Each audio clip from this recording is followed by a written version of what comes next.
Hello, everyone, and welcome to the world first procurement health checkup OPD. This side, Montu Verma, and I am a procurement expert.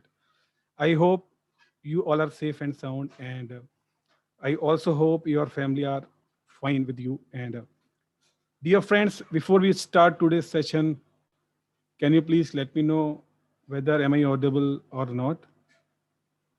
Can you please comment in chat box? Yes, if I am audible to you.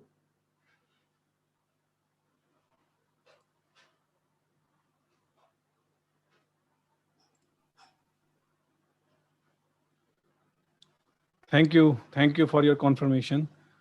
So, friends, today once again it is 8 p.m. and before we really start this boot camp, please now I have few questions in my mind to settle down before we start this OPD. First of all, I want to know from your side what is your name and from where you are joining us. Can you please comment in chat box right away?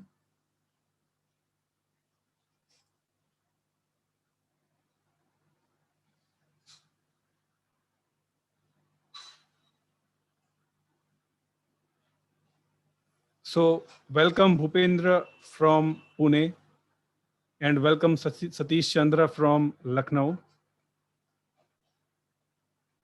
Praveen from Bangalore.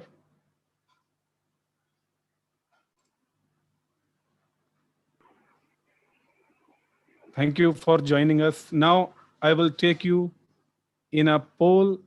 You can press yes if you are joining us very first time, and you can press no if you are revisiting with us. Just a moment. Press yes if you are joining us very first time.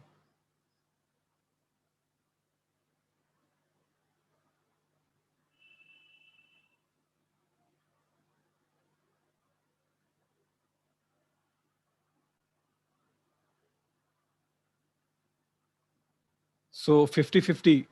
I mean, 50% people are joining us very first time and 50% people are revisiting us. So thank you for both of you for joining us and revisiting us.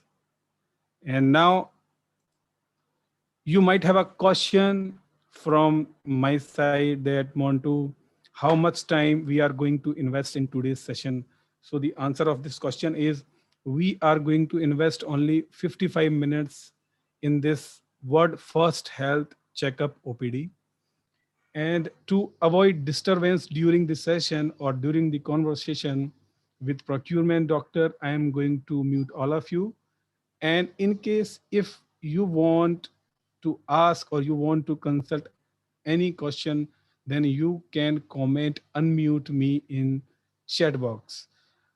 I will immediately give you the right or the chance to ask any question to the procurement doctor directly. My dear friends, we are going to have a great evening today because we are going to have a very special guest, Mr. Karthik Rama, who is a procurement doctor, is going to interact with all of you who listen and diagnose the issues successfully, will give you a prescription with pill to heal the issues naturally. Hello, Karthik Rama, and welcome to the world first online procurement health checkup OPD. Though you are very familiar with the audience, however, please start with your quick introduction. And after your introduction, please take a pause and allow 1 minute to our participant to ask any question, or we can have most frequently asked question for what you are requested to diagnose and give a prescription to us. So, Karthik Rama, over to you. Thank you so much. Hello, everyone. Thank you so much for having me on as a guest. And I thoroughly enjoy meeting Montu. We had a couple of chances to meet in the past, not in person, with a large social distancing being kilometers away. but virtually, nevertheless, I can see him, he can see me. I could talk to you guys can ask me questions. So thank you so much, Monto, to having me to get me on this show, and I'll be glad to contribute to this community. A bit of a background from my side. Monto has been putting a lot on my behalf for this session on LinkedIn. I hope you guys have read some of that. I have close to 18 years of experience. I've helped transform organizations from in terms of their procurement processes. I did to close to 45, 50% of the 18 years. I was a buyer or contract manager. I was managing a team of buyers as well. I helped the finance team on the invoice processing. Finance and procurement, they were not mingling together. There were a lot of exception notices. I helped settle that. I've helped many organizations set up the procurement process in India, transitions, the strategic work from the states, a lot of contract workspace work as well, a lot of transition of contracts from one place to the other. And although I'm not a technical guy, I've also helped organizations deploy different tools, the procurement tools that you know, the SAPs, the Arivas, the Coupas, the iValuas. So there's some bit of work out there as well. So I've seen folks from different industries, different categories. When I was a buyer, I was a buyer for the services side of things, for environmental services, professional services, contractual services, and I helped transform multiple other types of businesses, so to say, or categories. That's a bit from my side, Montu, in terms of the introduction.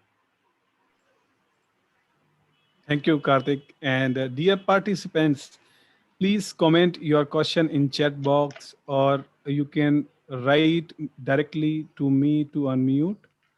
What will allow you to speak with procurement doctor directly?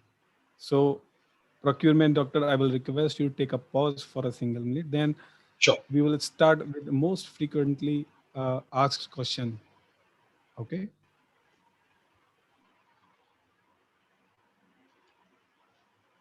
And while someone's asking for the question, maybe a few of you joined in between, please go ahead and put in the chat or ask your question or ask for the unmute button. Maybe a few of you, I heard that there are close to 50 to 40% folks who've never joined before. As a fact, the birth to the health checkup camp or the OPD by the procurement doctor happened in our last webinar, where Montu came up with this crazy idea. People asked me why you call the procurement doctor. I explained, like, I go in, diagnose, help organizations identify their issues, and then I give them remedies or recommendations as to how to fix those issues. And he told, why don't we do this camp every second Sunday of the month? And here we are. It's the second Sunday. So you'll see this happening more often, every second Sunday, just as a background.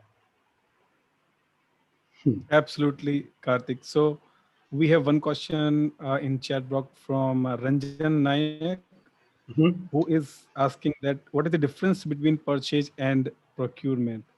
Okay. Very nice question.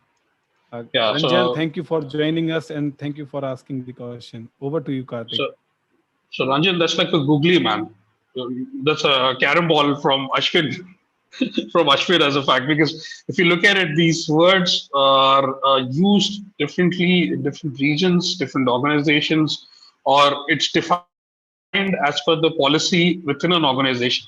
But if you go by the dictionary rule, it's different. So purchasing, and I'm talking to you basis my experience, so to say.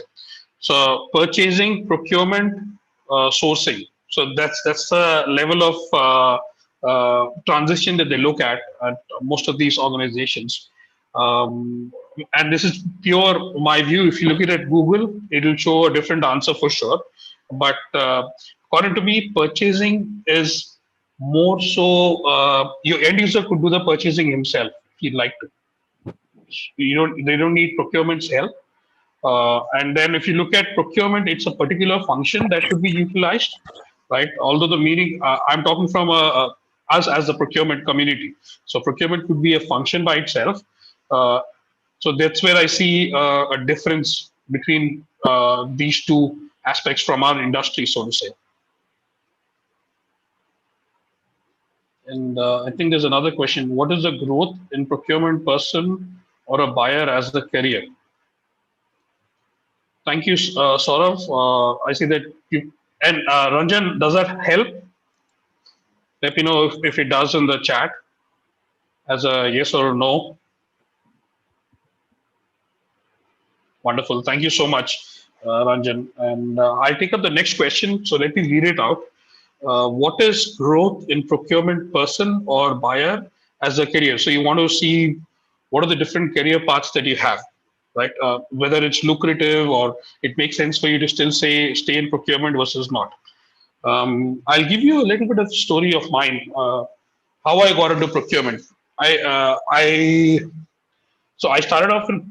I had the option to get into two companies. One which was setting up a service center. They had like four employees, and they were trying to set up a service center, their own service center in India. And uh, there's another company which is a very well established finance, one of the biggest payroll providers across the world. And I had an option there. And finance is always something that we all knew from a long time, right? Um, so since I didn't know what procurement is, I moved into procurement, and usually that's how my career graph has been. If there isn't a setup, I'm going there to set it up. Or if there's very few people in the team, they're just starting up the team, I would prefer to join there as opposed to having a well-established team already in place. So that's where the real challenges are, and there's a lot of fun doing such kind of work. Now, if you look at from a procurement standpoint, it definitely has a lot of. Are you able to hear me, Monto? Because I think I'm having some kind of a internet issue out here. No, you are You able pretty to? much Okay, audible. good. So the piece about the career path in procurement. Now it depends on what your niche is or what you like to do. For me, according to me, you should enjoy what you're doing, and only if you enjoy it, it should not be stressful for you to get to work. And it's personal to everyone what you enjoy doing. If you like playing with data, or if you like talking to people, if you like negotiating, um, it it holistically, if you look at it, there's a lot of opportunity in procurement, is because it's still rising up. It's not like a sales team where there's very cutthroat competition. Procurement is still coming in the limelight, and that's where if you do well, you'll get to grow a lot. I personally prefer getting more so into the strategic kind of procurement or strategic sourcing side of things, is because that's where you'll be able to make a huge impact, and you learn at the end of the day, even whether it's from your supplier or your end user who you're trying to procure the item from. So that's where I see the most value, where you're doing the strategic sourcing or commodity purchasing, so to say. Does that help, sort of? Wonderful. Thank you so much, sort of, for that question. I see another question from Bhupendra. What should be the strategy for negotiation, the labor canteen security contract? Because you must be knowing every year there is an inflation with rates. Uh, so how do you look it as a longer period? Got it. Now, now in this, I'll break this question. One is I'll break it on the security contacts standpoint. Okay, of the security contract. Now, if you are a very big company, okay, or all over India or whatever may be the case, what I've seen in one of the contract negotiations done many years ago was having one security vendor across and let them subcontract to whoever it is. That way, you'll be able to at least save on the money because you're giving him huge volumes. That's something that I've seen work a lot. On the labor contract, I know there is a fluctuation. There would be an inflation or whatever. If you think the supplier is stealing from you by still by doing a very high appreciation of the prices, then you definitely need to look at these other indexes such as CPI, or there's also a labor specific index that you could refer to in terms of the pricing, and you should put that pricing as a part of the clause in your contract and have a margin over that the supplier can take, not a lot over that. So whichever index that you are following. So that's how I've seen it work more so. Does that help, Bhupendra? Let me know if it's a yes or a no.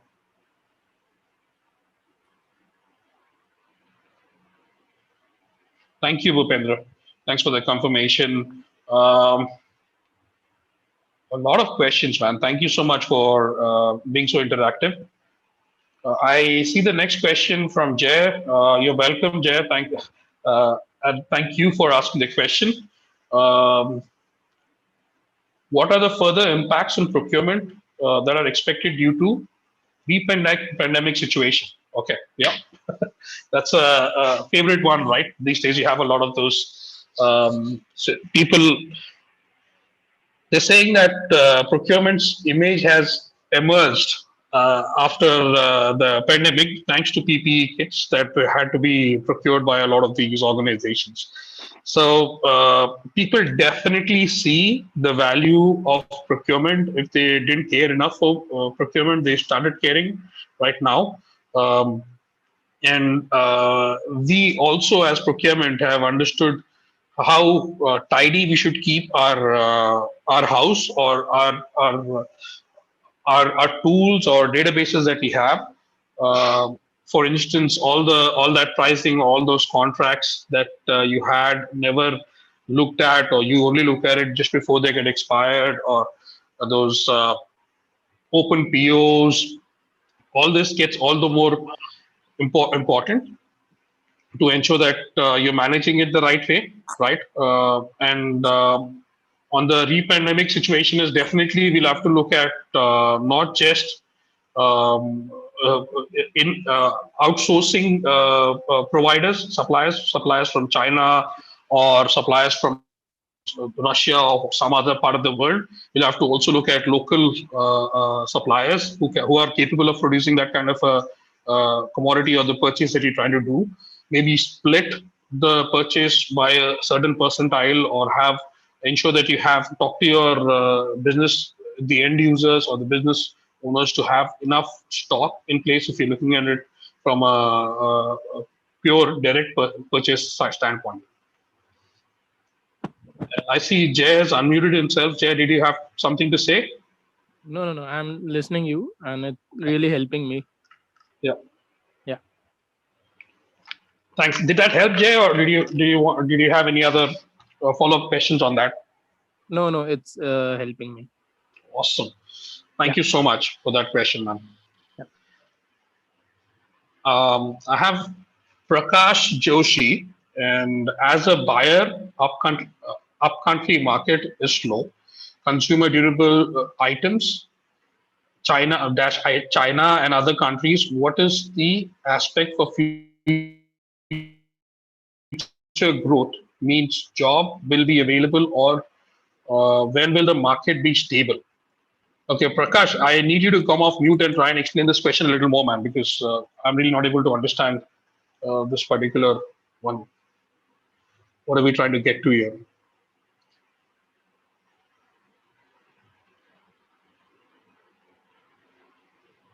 Are you talking about how will the market, when will the market come back to normal, or what is it that you're trying to understand here? Yeah, hi Karthik, how are you? Hey, Prakash. Good, good. Nice to hear you. Yeah, my question is that because we are dealing in the consumer durables part, and you know the pandemic situation and the Modi will be spreading the things or the other will count is a good or bad, I don't know. But in the upcountry market with China and we are purchasing another country, so it will be very slow in the process to give the marketing, right? So we are still in Delhi. So what are the possibilities to get the job opportunities from Prakash, you're breaking up, man. I can't hardly can hear you.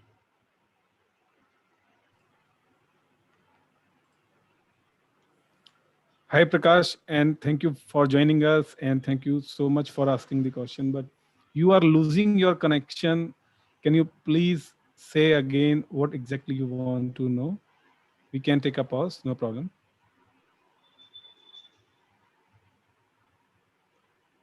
Or we can come back to the question later as well. Once he's back, I think we lost him.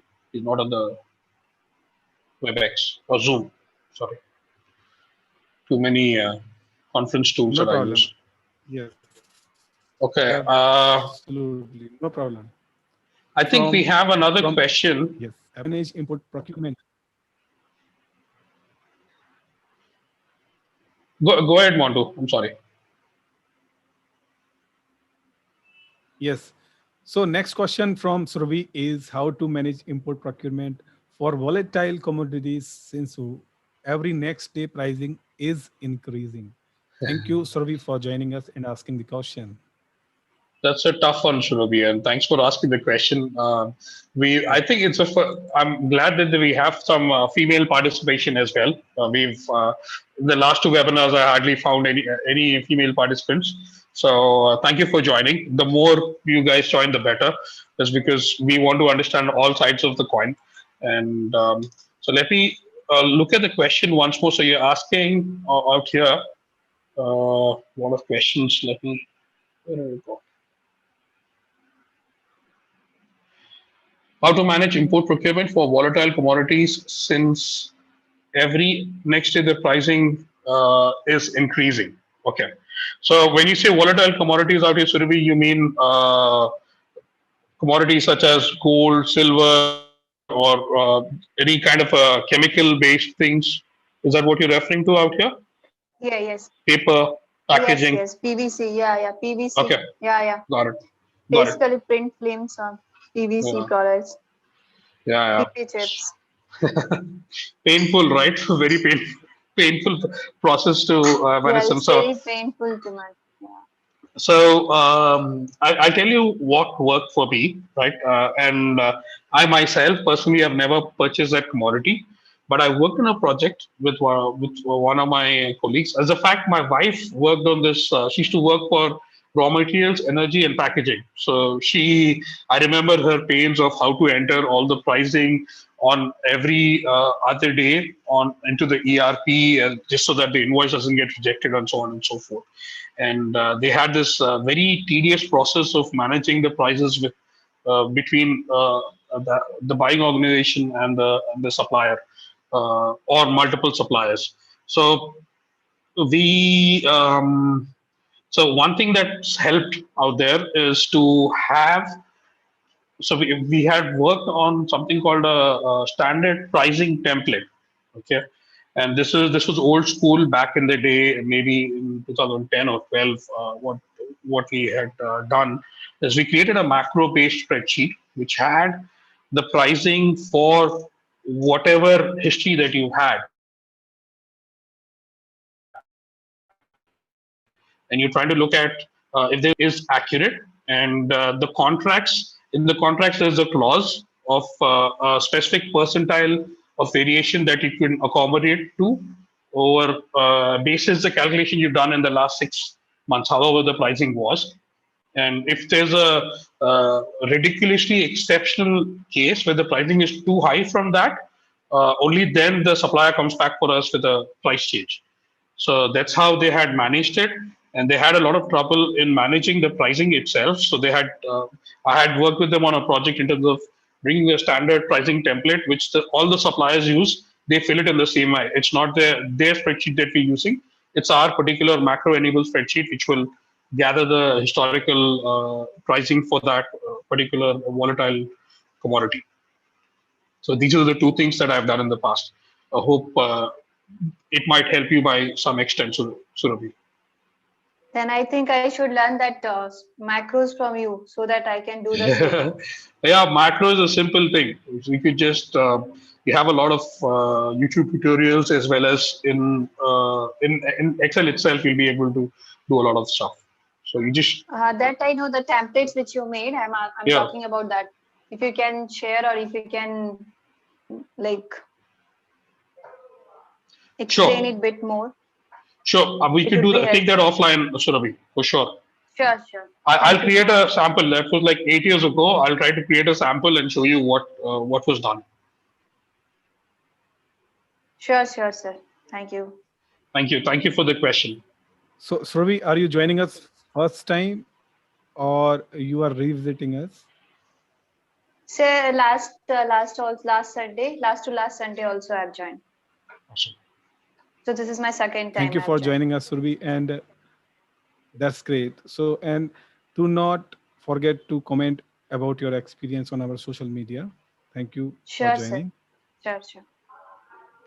So, Karthik, our next question from Gorang Soni is how to identify and select potential vendor or supplier. Inky Very Pinky generic question. Ponky. Do Inky Pinky Ponky.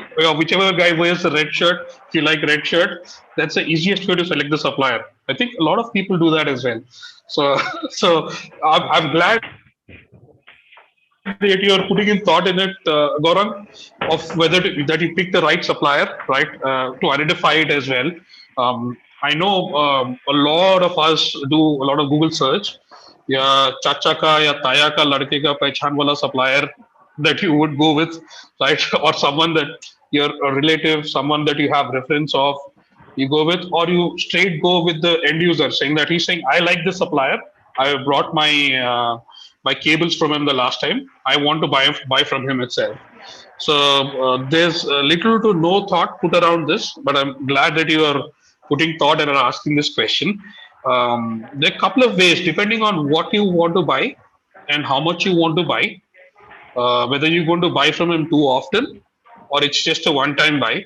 So there are these different variations, and basis those variations, you'll need to choose your method of selecting a supplier. Okay. Now, so if it's a one-time buy, you obviously don't need to do too much of an effort. But if it's but still there's certain validation that you need to do with the supplier just so that he's the right guy. Deepak, do you mind going on mute? I think there's a lot of disturbance on your phone line. Or can you put him on mute? Yeah, thanks. Awesome. So I was talking about basic, simple supply who you would buy from for the first time, but still you don't want that guy to do something stupid that could put your company in a lawsuit. He ended up getting the product produced by a small kid who was 12 years old, and because of that, you are also coming into the fuss. So you need to do that basic identification or look at those specific requirements basis the company or the region or the type of buy that you are doing. If there's somebody who's the guy in the middle, you don't ask him too many questions, but still you want to be sure that he is doing whatever he's supposed to do in terms of from the product or the service. So there are few standard questions that you could ask from a company financial standpoint. You can do identifying. You can do other checks. Every company has their own recipe, but there's at least I've seen companies that ask close to 600 questions to onboard a supplier. There are companies which only ask 9 questions: name, telephone number, address, and all this. So there's a huge gap here. Now the other piece is the source for identifying a supplier or discovering a supplier. We have a tool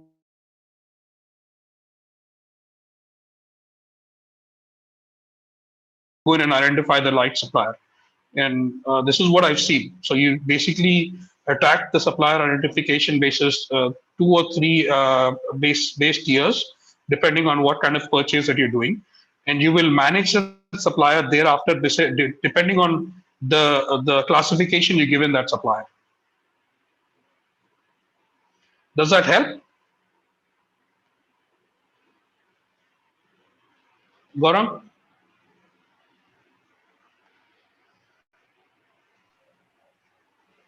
Awesome. Sir, Thank you. Go ahead. can I ask related to this only? Yeah, and Since if who's we, this, ma'am? Is it Surabhi again? Okay, go ahead. yeah. Sir, for example, if we have 10 suppliers and we have planned to buy for a longer time, so like what are all criteria we should select? Okay. 10 suppliers, 10 suppliers that you've onboarded, or you're planning to engage them?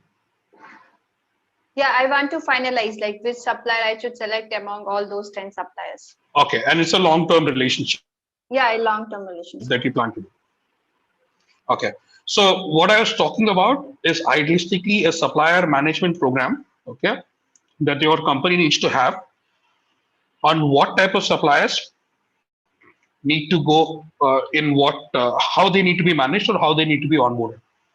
Now, if it's a long-term contract, high spend, and when you say long-term high spend, these are suppliers, if they don't perform well, your company is at stake. So these are the critical suppliers for you. Okay. For these suppliers, idealistically, you should have them on a supplier management program for sure. You won't have too many of them. You just have like maybe 10 or 8 or at the maximum 20% of your suppliers in this category. So you need to have a supplier manager.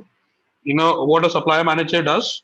He's the guy who manages the relationship. And this supplier manager could be a procurement guy, or it could be the business user, because he interacts with the supplier more so. And as a part of the onboarding process, you need to definitely do the basic compliance checks, whatever ISO certifications and all that. And then you need to validate him for that particular category that you're buying. For instance, you're buying him for software services, you need to validate all his credentials for the software. Or if it's server, what is his references or previous complaints, or all those verifications need to be done as a part of the onboarding process. Once he's getting onboarded, you need to identify a particular supplier manager, identify the matrices that the supplier needs to perform against, and then as a part of that performance evaluation, you need to go back to the supplier every 3 months or 6 months, depending on the kind of communications you have, for them to deliver the reports. And also you need to engage the end user to understand if he's satisfied with the supplier. You need to have backup suppliers as well. So that's how you overall manage these critical suppliers, so to say. Does that help, Surabhi? Yes, sir. Right.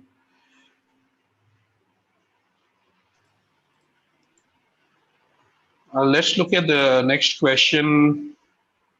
Yes. Do you want to read it question out? from Deepak? Yep, from Deepak Bharadwaj, and who is asking, I have done diploma in mechanical engineering and have 8 years experience in purchasing in automotive industry, but now to grow continuously, now I need bachelor degree if I do BBA plus postgraduate diploma in material management. Will it help in my career growth? So this is the question, Karthik, from Deepak Bharadwaj side. Deepak, I honestly feel if I had your will to study, I would have studied a lot like you. I can't believe that you still want to go and do a BBA and a PGDM. Hats off to that. I know I can't think of going back and investing time. I keep thinking about it, but I don't do it. Now, BBA is Bachelor's in Business Administration. PGDM is, again, you're going deeper on the material management side, right? It all depends on what you want. Where do you see yourself in the future? What do you want to become? Depending on that, you could do these. BBA, I'm not too sure how they may be helpful. I know you've done a diploma in mechanical engineering. If do you see, have you seen the curriculum in these two areas? Do you see they are practical enough for you to learn from them, or are you looking at this as just a certificate to get the next job? It depends on whether you want A versus the other one, right? If you're just trying to get these credentials to find another job, then maybe you should just do it. But if you want to truly enhance yourself, then I would recommend that you do maybe the CPSM certification or SPSM certification. It's much more concrete, thought-provoking, and practical learning in that, right? Um, or you don't need to do any of them. Just sit with other guys within your team, which the function that you've not learned on, and try and learn more and understand how your work or your transaction or the activity that you're doing is affecting them. That will make you better in terms of your own role. I know you said automotive industry. I don't know whether you're saturated with it, but automotive industry is huge. Maybe you could skip through different categories. Or usually on the sourcing side, people want to stick to a category, or they want to do everything, or they want to do contracts in specific, or few people don't have a category specific inclination. So career is very personal, man. This is just the most generic that I could give you as an answer. But you can chat with me on LinkedIn, and maybe we could have a discussion in detail depending on what exactly your career aspirations are.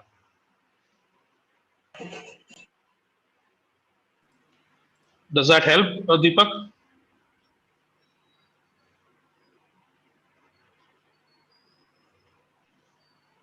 I guess I put him to Karthik, sleep. uh, yes, Karthik, what I am thinking, what I am thinking, why don't you work upon to launch a procurement I course? can't I hear you, mean, man.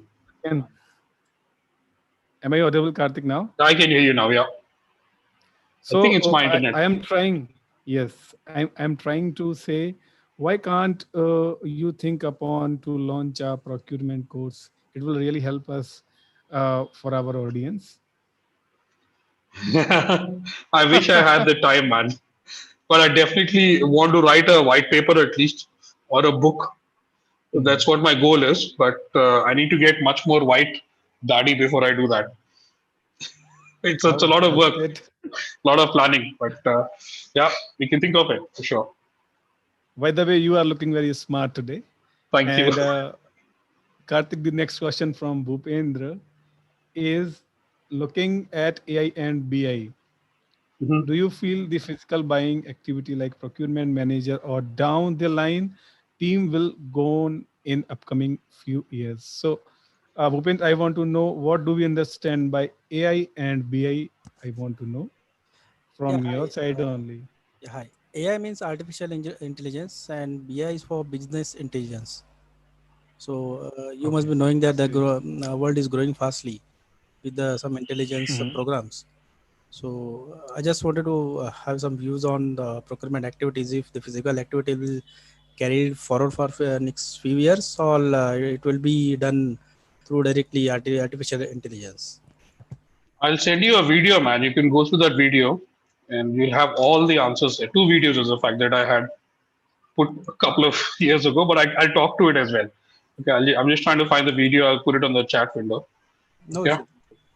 so I've see, no matter what, the human's not going to go away, man. Okay, that's one thing we need to be assured of, right? Because of the humans, the bots are coming in, but that doesn't. We should not be complacent of it. That's what my thought process is. There are a lot of, if you are a person who is still taking data from one area and going and pasting it in the other area, definitely you're not in job. Okay, in the upcoming years, if that is the only job that you do, and there's no brain and no much brain activity, then definitely you're going to lose your job. And this could be any level, but doesn't need to be procurement manager or whatever may be the case. Right. So if that's the kind of job, so you definitely need to get out of the job or try to do something better in that job itself to make yourself better. And as how I look at AI or robotics or BI is, it's an enhancement to a human. We were able to make phones is because we had the ability of hearing, right? If we didn't have the ability of hearing, no one would have thought of a microphone or a phone or anything, so to say. And the AI or robotics are also an enhancement, is an enhancement to a human being. and that's how we should take it and take it in our stride and keep moving forward. The menial jobs, if there's something that, if it's a job where there's a simple rule-based approach for you to get the answer, then why would you need to do it? We are humans, after all. So if there's some, in terms of the negotiation or a strategy or whatever, maybe managing a relationship, those things where humans come in the picture, that's what is our core abilities. And if you're in that kind of a job, you're rest assured. But if it's the other side of things, then be ready to be kicked out by a robot. Does that help, Bhupendra? I hope I didn't scare you too much, or the others on the phone.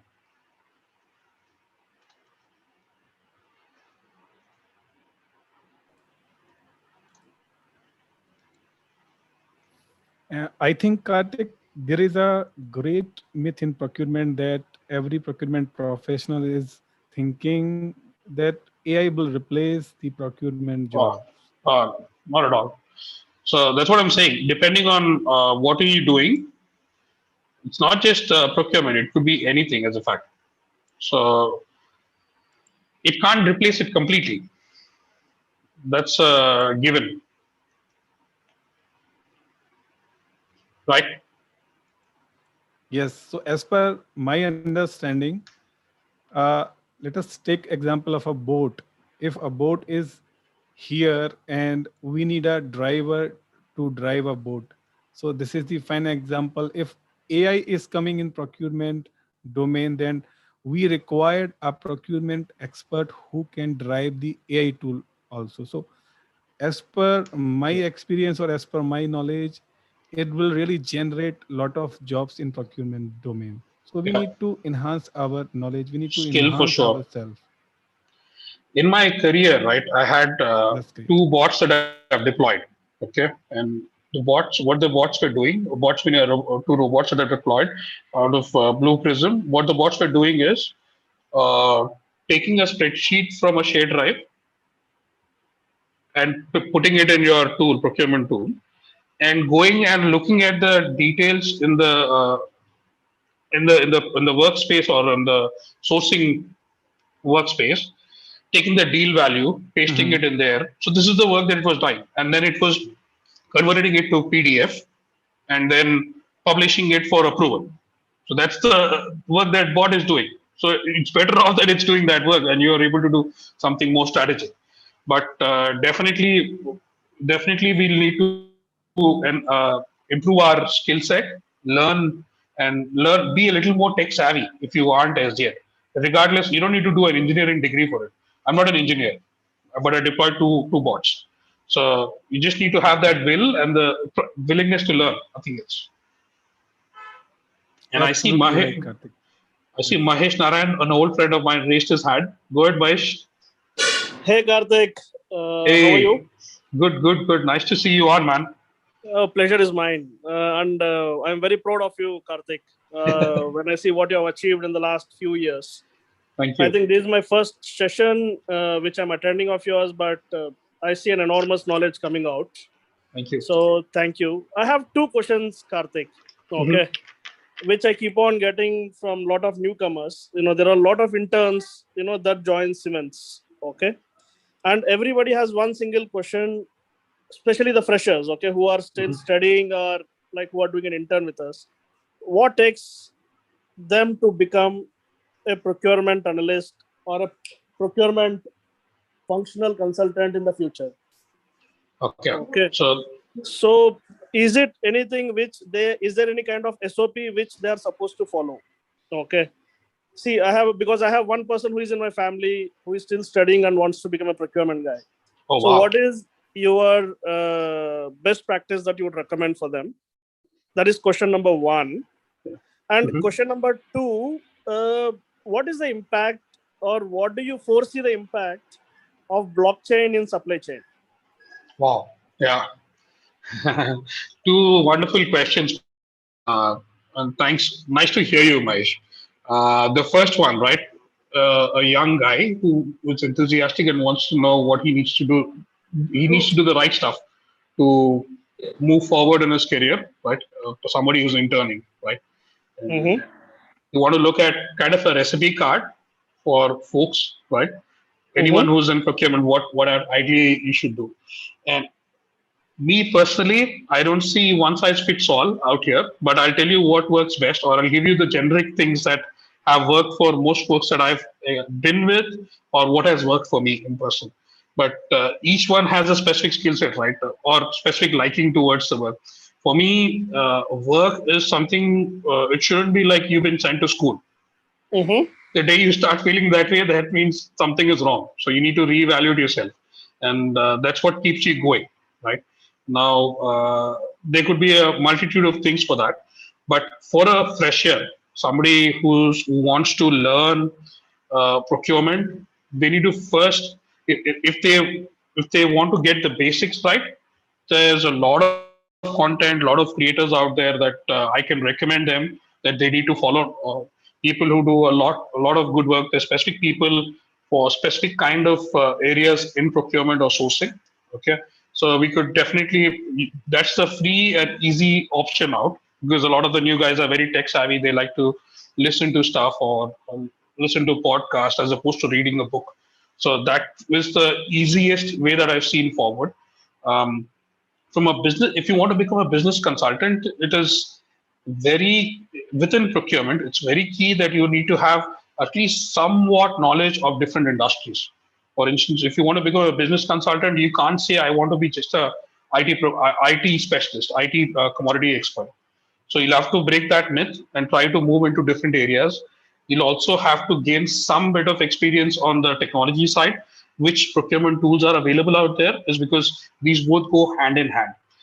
So from the business side of things, I would suggest either a CPSM or a SPSM course, like I suggested the other person who had asked earlier as well, the person who had 8 years of experience.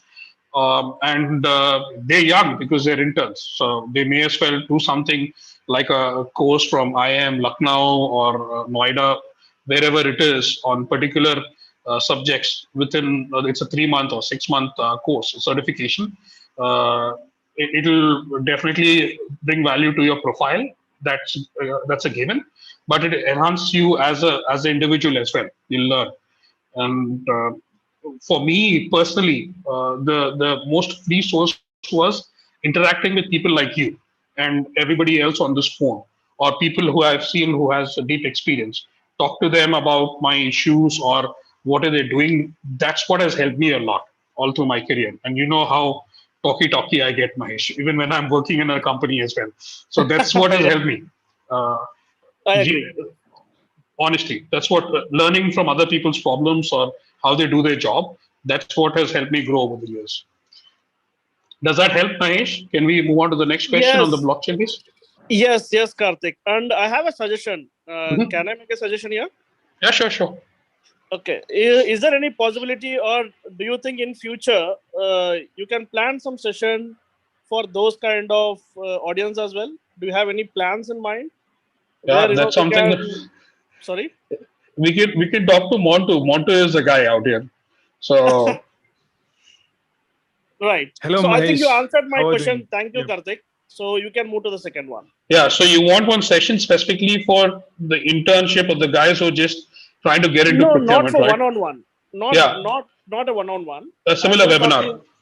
Yes, like a Yeah, webinar Mhm. yeah, for, like, let's say students or yeah. for some interns who can really gain some knowledge and some kind of expertise from what you have done or what you have achieved and how to achieve those kind of things. Just think Sure, about man. it. It's just a food for thought. Definitely. Yeah, it's a good idea, and good ideas are never rejected. So, Montu, can we do something to that extent? Mahesh, absolutely, we will think about this. Mahesh, can you please put your contact number in chat box? I Yeah, will sure, I'll do that. contact you post this session. Thank you. Yeah, sure. Okay, Karthik, thanks for Thank you. answering. So I am Thanks. keen on the second one. Yeah. Now, on the blockchain side of things, right? Supply chain, there's a million things you could do, right? There's a million things you could do. Like anything that happens in terms of technology, you see it first goes to all the other business or industries within an organization as opposed to procurement, right? Even same happened with the procurement tools as well. where people, the sales team has their budget. They went ahead and deployed Salesforce. The finance team, marketing team, they all have their budgets allocated very quickly without much hassle. But procurement usually is last one in the race or second last or whatever may be the case in terms of adapting to latest technology.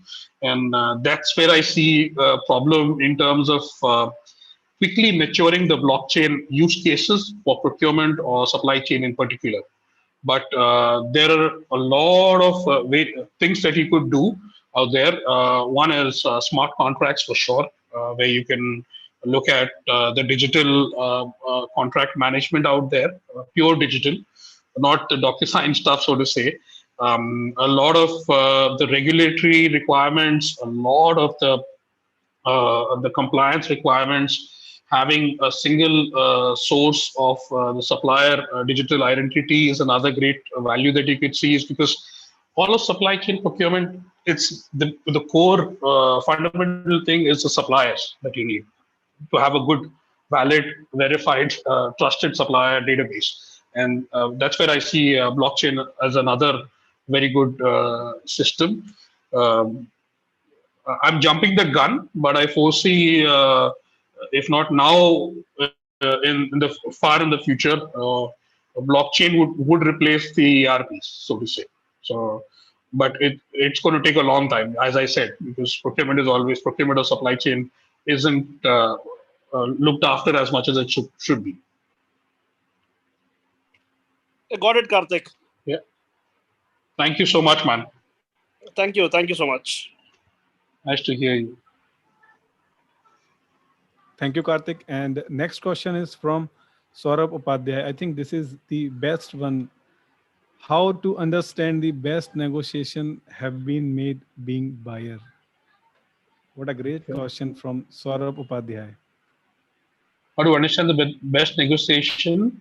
Let me read it again. Yeah. How to understand the best negotiation has been happened or made being buyer, or made by buyer, you can say. Okay. This is very scenario based, isn't it, Montu? This is very scenario based. So there are few negotiations that I've seen as the best where you hardly had any savings, but the supplier was coming back with a very high price, or the situation like in situations such as COVID, the particular price has increased, or they were not. It's not just price also. Maybe it's also delivery, or it's also quality. You get me? So it's very situation based. I'll tell you, for me, there was one particular situation when I found it as one of the best negotiations, and it was not done by me. Obviously, it was another friend of mine who has years of experience. He talks very less, and he analyzes, and then listens, and only asks the questions where the supplier doesn't have an answer for no. Oh. So I've seen him win awards in organizations, the most prestigious awards in organizations where your client said, don't negotiate with that supplier. He is, an autonomous supplier. One or two guys who are there, and we've been having a relationship with him. He's just inflating the price for the last 6 years, right? And this guy came back with a strategy, and the sourcing team was scared to negotiate with them. And this guy, the stateside or the client of yours, who's a strategic or category buyer in the US, he came back saying, "Don't negotiate with them. It's fine. Let go. We only have them." And this guy just pleaded him and went in and looked at what they are purchasing. He broke it up, a simple TCO that he's done, and he understood what the price could be. And the amount of they're doing a straight 30% increase on the price every year is because no one asked them ever. And that's what when I was a part of that entire negotiation with him, and I was like, this guy is great because he had a spreadsheet. He just showed the graph and he told this is unethical. How could you do this? Even though it's monotonous, it's an autonomy. He told this is unethical, and you're not supposed to do this. And they spoke to the VP, and they tied the price for the next 3 years. So that was a awesome one. I've seen the same guy do another negotiation where there were 10 items that they were negotiating, and he just picked up one item and he told, "I want only this price, less by this. Rest all you can increase." And the supplier was too happy. He said yes. Whereas it's like a good 35-40% savings on it. So those are the things. It's more so analysis, so that you have to do the preparation piece to get the best result out. So if you want to see if somebody's done the best negotiation, you have to look at what all documentation or whatever prep work he's done to ensure to get the negotiation right. It's not just like please reduce a little bit. Can you please reduce a little more? That's not what negotiation is. Does that help? I agree with Spoke a your lot of this. statement. Yes. Yes, to my understanding, Karthik and Saurabh, the best negotiation is that whatever you have targeted to achieve before going to any supplier or to any vendor, if you achieve the same, then it will be called like a best negotiation, to my understanding. Yep. So thank you, Saurabh, for asking the question, and thanks for joining us. And one of the last question from Ranjan Nayak side is, how do you think cost is directly proportional to quality? Absolutely. Great question. How cost is proportional to quality. So we all talk about is this made in China or made somewhere else? So that is one straight example, but it depends, guys. It's not always the case, because I think a lot of our products are made in China and we're still happy with them, right? So you have to validate the product that you're buying, right? I have one OnePlus phone, so I think this is also made in China. Let me know if it's not.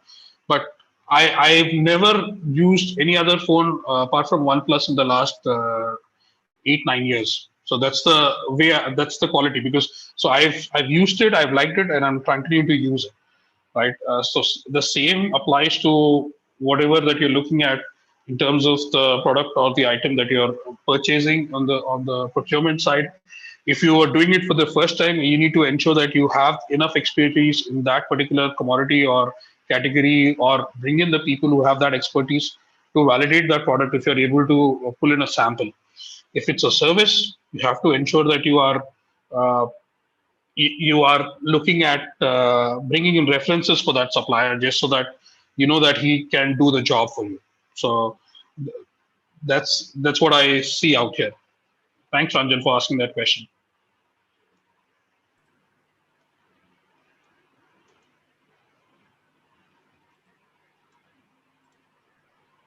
So Ranjan, does it help to you?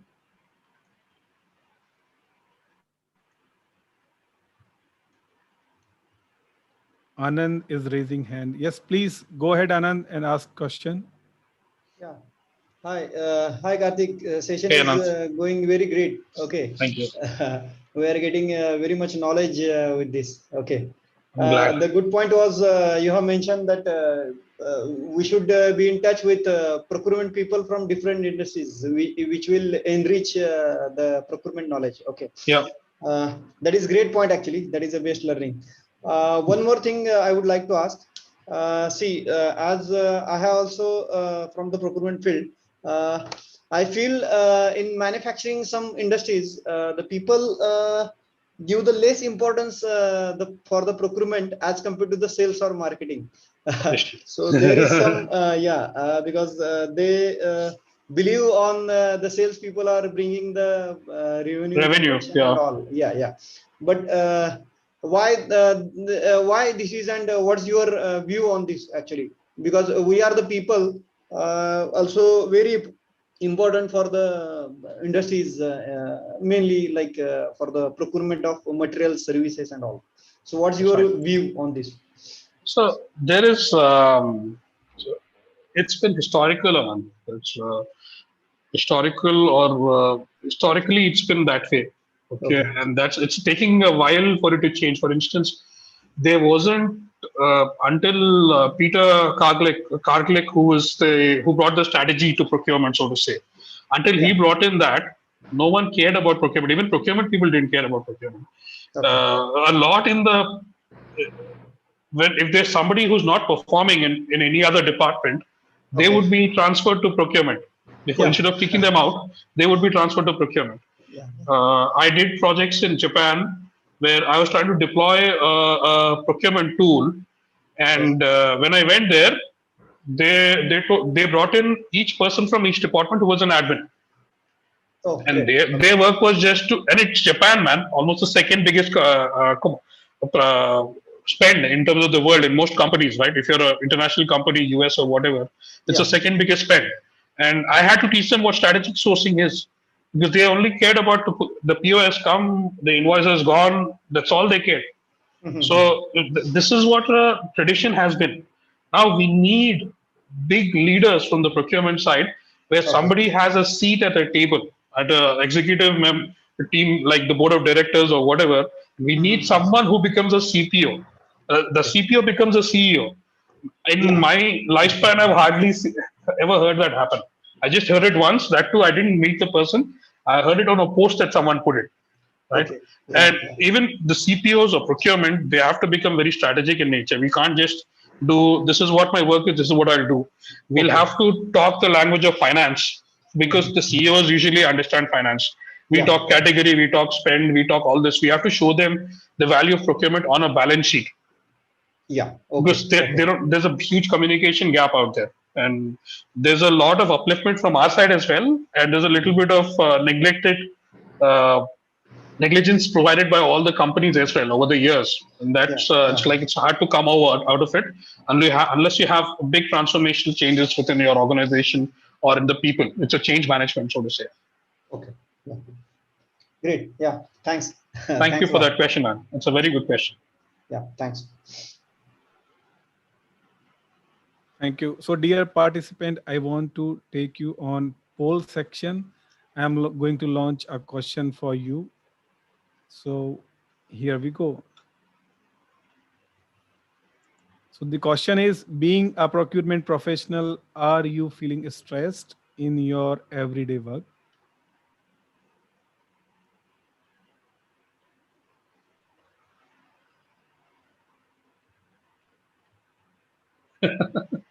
Oh, that's great.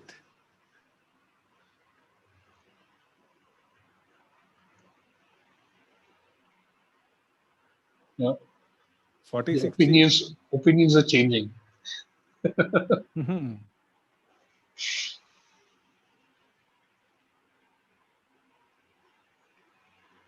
Okay, let me end this poll. So 40% people are saying that they are not feeling any kind of stress, and 60% is saying yes.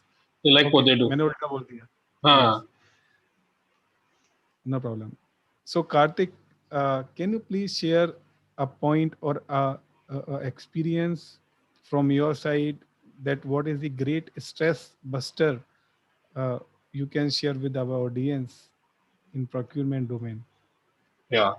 So on the procurement side of things, so if you're stressed, I definitely recommend that few certain things that I've seen most procurement guys or the teams that I've worked with in the past, what brings them to stress is that one request that came in the last minute, and you have to save on it, and as well as deliver it on time. So all of that, those kind of requests, right? If you're seeing that happening too often a time in your company, so that there has to be a process or a policy or a procedure that whoever is the orders don't come basis the role or the person. If it's coming from this person, then it's an urgent order. You have to leave everything and do that. That's not the ideal way of doing it. So you need to have that as a part of your governance or your process. If there's an urgent request, it has to come with an extra level of approval, right? With whoever within your management in the department who needs to approve it. If it's happening too often, it has to be escalated. So those kind of things, small things will help you from being away from your stress. The other thing I've seen is keeping your desk clean is important, right? Keeping your desk clean is having your things in order. If you are managing 20 contracts or a particular category or 50 suppliers, you need to have all that data at hand or in your mind or somewhere. It should be at your fingertips. That's when you'll feel easy or enjoy the work that you're doing. Rather, you stressing out every time someone asks you something and you're going and figuring it out, right? Like it happened for the first time in your life. So that's the other thing that I see that could do well. So it could be a matter of managing things in your system or in your spreadsheets. Or what you need to be organized, and you need to learn how to manage time the right way. These are the two things that come to my mind, man. Okay, thank you so much, Karthik, a procurement doctor, and time really flies. Yeah. So, fantastic, Karthik, and thank you so much for our audience for joining us today. I will request to Karthik Rama to share your contact detail with our Yeah. listeners so that they can connect with you directly in case they have any query or Yeah. question regarding this session. And I will also share the session note or the recording of this session on social media for our listeners. Karthik, thanks for being with Thank you us so much, today guys. as a procurement doctor. And I will also request you to let's have a second session in next month. And a big thanks to our listeners for investing time into this session. Thank you so much and happy learning. See you soon. Thank you, guys. Thank you so much for coming on. Bye. Thank you, Karthik. Thank you. Bye bye.